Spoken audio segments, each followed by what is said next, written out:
this camera that I wanted to use where I can actually fucking flip it doesn't work.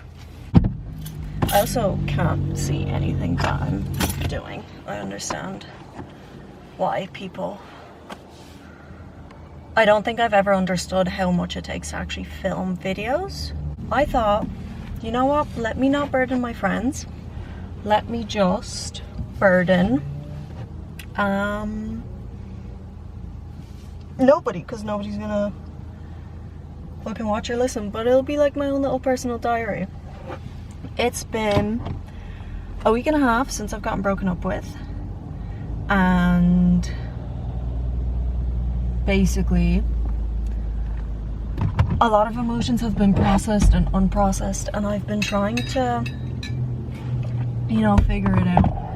You know what I'm gonna do just to help my social anxiety? You can probably hear everything except for me. I'm gonna put the my phone here just to pretend like I'm on the phone to someone. Just check that this is all okay. Figured out that angle was a bit too low. I also stink. So we're gonna pretend that that's not in the room with me. Thank God yous cannot smell anything. I have also gone through a breakup.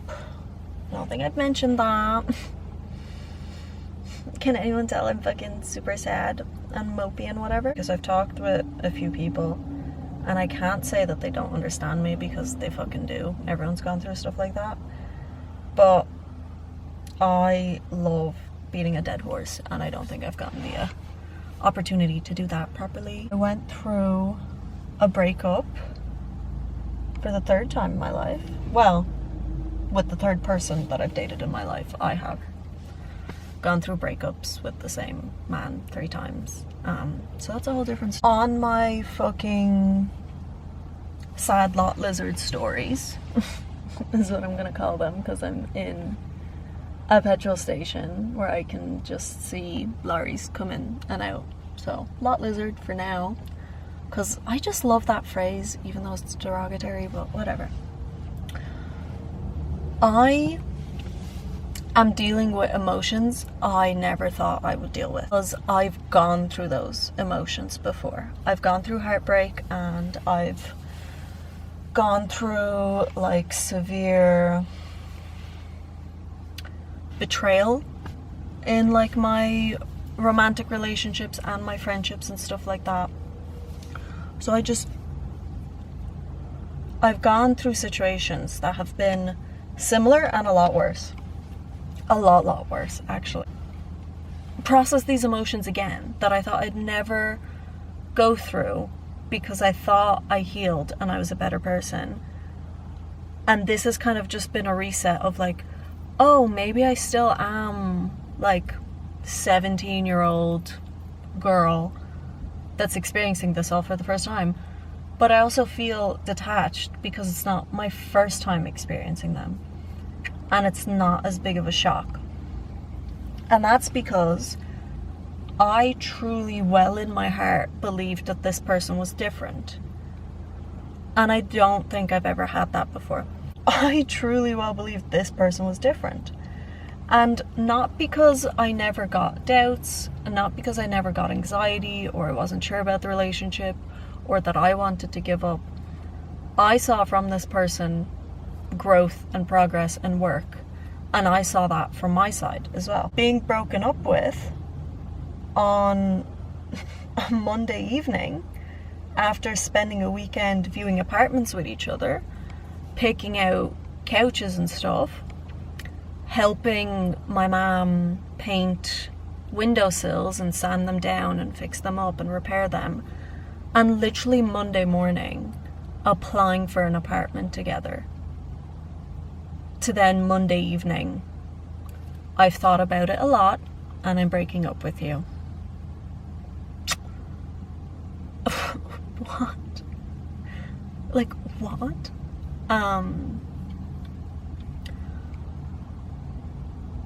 And it was not only a shock to me, it was a shock to my mom, it was a shock to some of my friends. like my friends that have known me through all of the 3 other heartbreaks, my best friend was basically like, Helen, every other friend that I've been with, I've kind of been like, what if they break up, but not with you and this person? And I was like, yeah, me too, it just wasn't on the cards. There was always like, not always, but like every fucking relationship goes through its little ups and downs. When I say ups and downs, I don't mean like, he's cheated on me, or I found girls in his phone and da da da da da, but like just random clashes. And I found that so weird because we were so compatible, but we were both going through a fucking hard time. Sorry, I'm currently stalking his location, but Sherlock. Like, I know that's not healthy, okay, right? I'm still fresh out of it, and yes, stupidly enough, and I'm woman enough to say it, I do hope that, like, it's a separation gap and it was actually due to mental health problems. But I also think it's been 4 years. Having mental health problems, you work through together, or at least that's how I saw it, and that's what I was trying to do. There is obviously a part of me that isn't, like, thinking straight at all in any situation, so I can't talk it through. It's also very hard when no one's replying to you, so excuse me that I don't know how to communicate to a wall, even though it feels like I've been doing that the whole relationship. And see that little snark comment, I think that's why I got left, even though that's why he started dating me in the first place, is because I was witty and sarcastic and quick with it. Obviously that all the time probably wasn't good for him, and that's fine. It's so crazy because I've never, and I keep saying crazy, I hate that word. It is so hard to believe that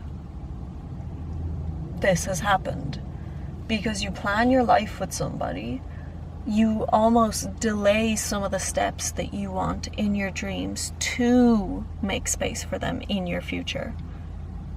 And it seems that they're happy with it and they never voice anything. And then it gets to a point, obviously, a breaking point. Brain, for the last few months, has been in planning mode. In planning mode for our future, because I just graduated and he would have had like another year left to do of college. He does an apprenticeship, so he needs to work and then do a few months stint in college and then work again, then a few months stint in college. So like, we're gonna have to go through one of those stints. I'll delay wanting to move out the country, but like, we'll move out together. And it's like, okay, grand, yeah, we'll do that. We're so excited, da da da da da. And we have these plans for the end of summer, going traveling, going to a festival. We have a little bucket list shared notes app. I left it today. So I'm doing these like little bits of detaching myself from this person now that were once so ingrained in me that it was very much so Helen and this person, Helen and this person and Helen, this person and Helen. And we were seen as a unit, and I believed we were. Now reflecting upon it, I'm like, were we? Because it felt like the only thing I was pushing for was for us to hang out together and alone and stuff like that. Kind of realize you're the only one trying to push this relationship further than just like two people that are in college, two adults in their mid-20s, still young because the world, like the way the world is, and like me still being with my mom, like living with her. It kind of gets to a point where you're like, right, time to be adults now, and one person's ready and one person's not.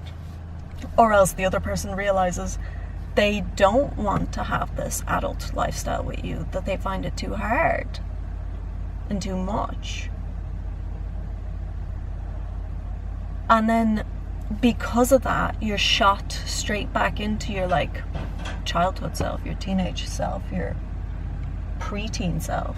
I thought I've taken so many steps to get away from that person when I was 16, 17. And it's like, no, you're still that same person. You just have more things to deal with and more on your list, more on your plate.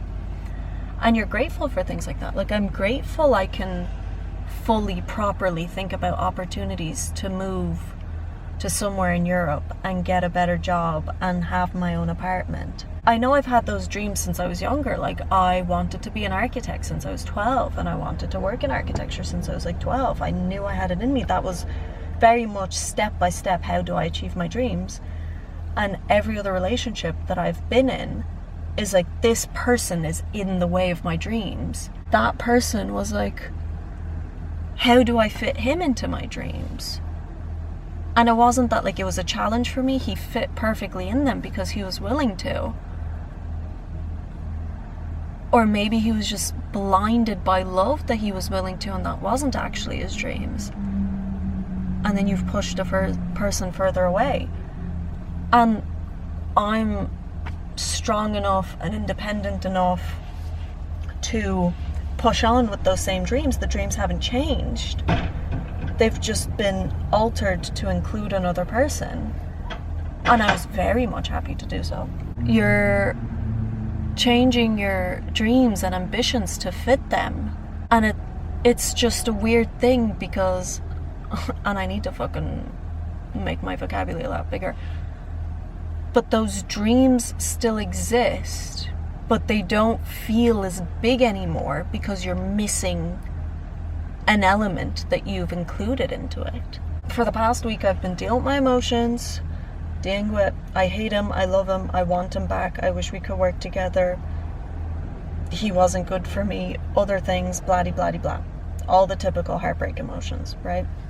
This week, I've been focusing on cancelling our holidays, finding a holiday destination I would love to go to, even though we both, like, I also wanted to go to Egypt. But focusing on stuff like, right, I can actually go travel by myself without making them feel bad that I've left them, and making them feel bad that they can't come because of financial issues. I'm applying for jobs abroad, and I'm looking at apartment prices, and I'm looking at salary expectations, and I'm like, I know I can do these things, and I'm working on it. And now, technically, if I wanted to, I can leave the country next week and do it. Sack off my job, start a new one, move to a different city. I've been saving for this. Sell the car that I've known for 5 years, 6 years, maybe. Yeah, 6 years. But I also want this person here with me, and I want to be a better person for this person. I've always tried to be. And it was very hard in college doing my master's. And it was very hard on them. And I would have thought, right, once we get through this hurdle of me being in college, everything will be great and fun and luscious. Waiting for that moment. That moment came, and we got to spend more time together, and I had more free time in the evenings, and maybe I was just sad that now, because I had more free time in the evenings, he was busy because he was used to me being busy. And it just kind of crashed and burned. And now there are a lot of messy details. That's just kind of like a preface and a background for what's happened and why I might be filming rant videos and just posting them to YouTube and just being like, okay, cool. This isn't my dream either. My dream is to become a very cool designer, architect, artist, and move abroad and create a better life for myself than I've currently lived in the past 24 years. That has always been my dream. And I think it's because that person made my life better. I was like, my dreams are coming true. Like, it was everything I ever asked for. It was every fucking candle on the birthday cake was, I want to find someone who loves me. because I've always struggled with that. Granted, I'm insecure about a lot of things, and I don't think I've liked myself or loved myself, but I love the things that I embody as a person. My morals, my work ethic, my passions. I don't have many hobbies.